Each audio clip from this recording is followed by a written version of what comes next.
Welcome back to my YouTube channel. ಎಲ್ಲರೂ ಹೇಗಿದ್ದೀರಾ? ನಾನು ಕೂಡ ಚೆನ್ನಾಗಿ. ಇತ್ತೀಚೆಗೆ ಪಕ್ಷ ಹಬ್ಬ ಆಯ್ತಲ್ವಾ, ಆ ದಿನದ ಒಂದು ವಿಡಿಯೋ, ಜಾಸ್ತಿ ಇಲ್ಲ ವಿಡಿಯೋ, ಒಂದಷ್ಟು ಸಣ್ಣ ಪುಟ್ಟ ಕ್ಲಿಪ್ಪಿಂಗ್ಸ್ಗಳನ್ನ ನಾನು ತಗೊಂಡಿದ್ದೀನಿ. ಏನಂದ್ರೆ ಶಾಪಿಂಗ್ ಇಂದ ಹಿಡಿದು ಏನು ಪೂಜೆ ಮಾಡಿ ಮುಗಿಸೋವರೆಗೂ ಅಲ್ಲಿವರೆಗೂ ತಗೊಂಡಿದ್ದೀನಿ. ಲೆಂತಿಯಾಗಿ ಎಲ್ಲ ಮಾಡ್ಕೊಳ್ಳೋದಕ್ಕೆ ಹೋಗ್ಲಿಲ್ಲ. ಪಕ್ಷ ಹಬ್ಬದಲ್ಲೆಲ್ಲ ಏನು ಎಡೆ ಇಡೋದು ಆ ಥರದ್ದೆಲ್ಲ ಜಾಸ್ತಿ ಎಲ್ಲ ಏನು ವಿಡಿಯೋಸ್ನ ಮಾಡಿಲ್ಲ. ನಾನು ಸಿಂಪಲ್ ಆಗಿ ಎಲ್ಲೆಲ್ಲಿ ನನಗೆ ಕ್ಯಾಪ್ಚರ್ ಮಾಡೋಕ್ಕಾಯ್ತು ಅಷ್ಟನ್ನು ಮಾತ್ರ ತಗೊಂಡಿದ್ದೀನಿ. ಸೊ ಈ ಒಂದು ಏನು ಕ್ಲಿಪ್ಪಿಂಗ್ ಬಂದು ನಾವು ಸಂತೆಗೆ ಹೋದ್ವಲ್ವಾ, ಅಂದ್ರೆ ಸಾಮಾನೆಲ್ಲ ಏನೇನ್ ಬೇಕು ತರೋದಕ್ಕೆ ಅಂತ ಹೋದ್ವಲ್ವಾ, ಅವಾಗಿಂದು ವಿಡಿಯೋ ಇದು. ಭುವನ್ ಎಲ್ಲ ಕಡೆ ನಾನೇ ತಗೊಳ್ತೀನಿ, ನಾನೇ ಓದ್ಕೊಳ್ತೀನಿ ಅಂತ ಇದ್ದ.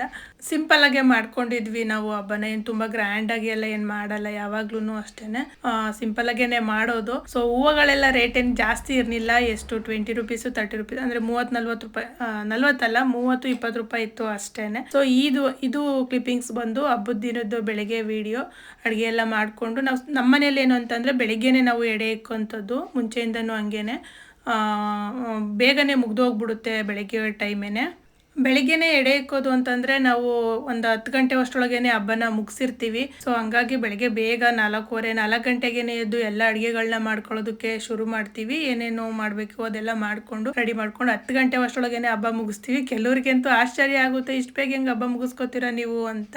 ನಮ್ಮ ಕಡೆ ಎಲ್ಲ ಜಾಸ್ತಿ ತುಂಬಾ ಜನ ಎಲ್ಲ ಬಂದು ನೈಟ್ ಹೊತ್ತೇನೆ ಹಬ್ಬ ಮಾಡೋದು. ಅಂದ್ರೆ ಸಂಜೆ 6:30-7 ಗಂಟೆಗೇನೆ ಎಲ್ಲ ಎಡೆ ಇಕ್ಕಿ ಪೂಜೆ ಮಾಡೋದು. ನಮ್ಮ ಮನೆಯಲ್ಲಿ ಮತ್ತೆ ಒಂದಷ್ಟು ಏನಂದ್ರೆ ನಮ್ಮ ಕಡೆ ಸೈಡಲ್ಲಿ ಅಂದರೆ ನಮ್ಮ ಮನೆಯವ್ರ ಮನೆ ಕಡೆ ಸೈಡಲ್ಲೆಲ್ಲ ಬೆಳಿಗ್ಗೆ ಹೊತ್ತೇ ಎಡೆ ಇಕ್ಕೋದು.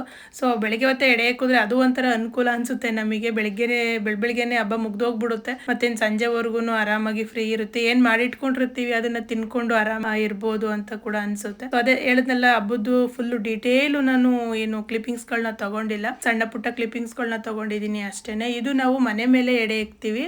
ಅಂದರೆ ಮನೆ ಒಳಗೆ ಇಕ್ಕಿರೋ ಎಡೆನೇ ತೆಗೆದು ಒಂದು ಎಡೆನ ಮನೆ ಮೇಲೆ ತಗೊಂಡೋಗಿ ಇಡ್ತೀವಿ. ಅದನ್ನ ಇಟ್ಟು ಅರಿ ಪೂಜೆ ಮಾಡ್ತಾ ಇರೋವಂಥದ್ದು.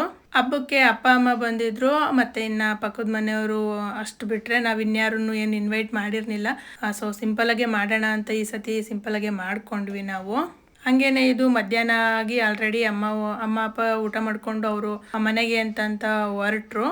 ಮತ್ತೆ ನಾವಿನ್ಯಾರನ್ನಾರು ಕರೆದಿದ್ವಲ್ವ, ಅವರು ಒಬ್ಬೊಬ್ರು ಬಂದವ್ರಿಗೆ ನಾನು ಅಡುಗೆ ಊಟ ಮಾಡಿದ್ದನ್ನೆಲ್ಲ ಬಡಿಸ್ಕೊಂಡು ನಾನು ಹಂಗೇನೆ ಒಂದಿನ ಎಲ್ಲ ಅವತ್ತಿನ ದಿನ ಎಲ್ಲ ಕಳೆದೋಯ್ತು. ಸೊ ಸ್ವಲ್ಪ ಹೊತ್ತು ರೆಸ್ಟ್ ಮಾಡೋದು, ಮತ್ತೆ ಯಾರು ಬಂದಾಗ ಊಟ ಬಡಿಸೋದು ಹಂಗೆ ಮಾಡ್ಕೋತಾ ಇದ್ವಿ. ಅಂದ್ರೆ ಬೆಳಿಗ್ಗೆ ಬೇಗ ಇದ್ರೋದ್ರಿಂದ ಸ್ವಲ್ಪ ತೂಕಡಿಕೆ ಬಂದಂಗೆ ಆಗ್ತಾ ಇತ್ತು. ಅಂದ್ರೆ ಎದ್ದು ಕೆಲಸ ಕೂಡ ಮಾಡಿರೋದ್ರಿಂದ ಒಂಥರ ಸುಸ್ತಾದಂಗೆ ಆಗ್ತಾ ಇತ್ತು. ಸೊ ಸಂಜೆ ಅಷ್ಟರೊಳಗೇನೆ ಕೆಲಸ ಎಲ್ಲ ಮತ್ತೆ ಏನು ನಾರ್ಮಲ್ ಆಗಿ ಹೆಂಗೆ ಏನೇನು ಮಾಡಬೇಕು ಎಲ್ಲ ಸೆಟ್ಟಿಂಗ್ ಮಾಡ್ಕೊಂಡು, ಸೊ ಕಳಸನೂ ಕೂಡ ಸಂಜೆನೆ ಬಿಟ್ಬಿಡ್ತೀವಿ. ಪೂಜೆ ಎಲ್ಲ ಆದ್ಮೇಲೆ ಸಂಜೆ ಬೆಳಿಗ್ಗೆನೆ ಇಟ್ಟಿರ್ತೀವಲ್ವಾ, ಹಂಗಾಗಿ ಇಟ್ಟಿದ್ ಕಳಸನೂ ಕೂಡ ಸಂಜೆನೆ ತೆಂಗಿನ ಮರಕ್ಕೆ ಬಿಟ್ಬಿಡ್ತೀವಿ ನಾವು. ಇತ್ತೀಚೆಗಂತೂ ಸೋಷಿಯಲ್ ಮೀಡಿಯಾದಲ್ಲೆಲ್ಲ ಹಬ್ಬನ ಆಗ್ ಮಾಡಬಾರ್ದು, ಈಗ ಮಾಡಬಾರ್ದು, ಮನೆ ಬಾಗ್ಲಿಗೆ ರಂಗೋಲಿ ಹಾಕ್ಬಾರ್ದು, ಮತ್ತೆ ಹಾಗೆ ಹೀಗೆ ಇನ್ನೊಂದು ಮತ್ತೊಂದು ಹೊಸ ಬಟ್ಟೆ ತಗೋಬಾರ್ದು ಅಂತೆಲ್ಲ ಹೇಳ್ತಾರೆ. ಆದರೆ ನಮಗೆ ಏನಂದ್ರೆ ನಮ್ಮ ಹಿರಿಯರು ಹೇಗೆ ಮಾಡ್ಕೊಂಡು ಬಂದಿದ್ದಾರೆ ನಾವು ಹಾಗೇನೆ ಮಾಡ್ತೀವಿ. ಸೊ ಈಗ ಎಲ್ಲ ಚೇಂಜಸ್ನು ಮಾಡ್ಕೊಳ್ಳೋದಕ್ಕೆ ಆಗಲ್ಲ ನಮಗೆ. ಹಂಗಾಗಿ ಹೇಗೆ ನಮ್ಮ ಹಿರಿಯರು ಹೇಗೆ ಮಾಡ್ತಿದ್ರು ನಾವು ಕೂಡ ಹಾಗೇನೆ ಹಬ್ಬನ, ಈ ಒಂದು ಪಕ್ಷ ಹಬ್ಬ ಏನು ಮಹಾಲಯ ಅಮಾವಾಸ್ಯೆ ಅಂತೀವಿ ಅದನ್ನು ಮಾಡಿ ಮುಗಿಸಿದ್ದೀವಿ. ಓಕೆ ಫ್ರೆಂಡ್ಸ್, ವಿಡಿಯೋ ಇಷ್ಟ ಆಯಿತು ಅಂತ ಅನ್ಕೋತೀನಿ. ಇಷ್ಟ ಆದರೆ ಲೈಕ್ ಮಾಡಿ, ಹಾಗೆಯೇ ಹೊಸದಾಗಿ ನನ್ನ ಚಾನಲ್ನ ನೋಡ್ತಾ ಇದ್ದರೆ ಚಾನಲ್ನ ಸಬ್ಸ್ಕ್ರೈಬ್ ಮಾಡಿಕೊಂಡು ಸಪೋರ್ಟ್ ಮಾಡಿ.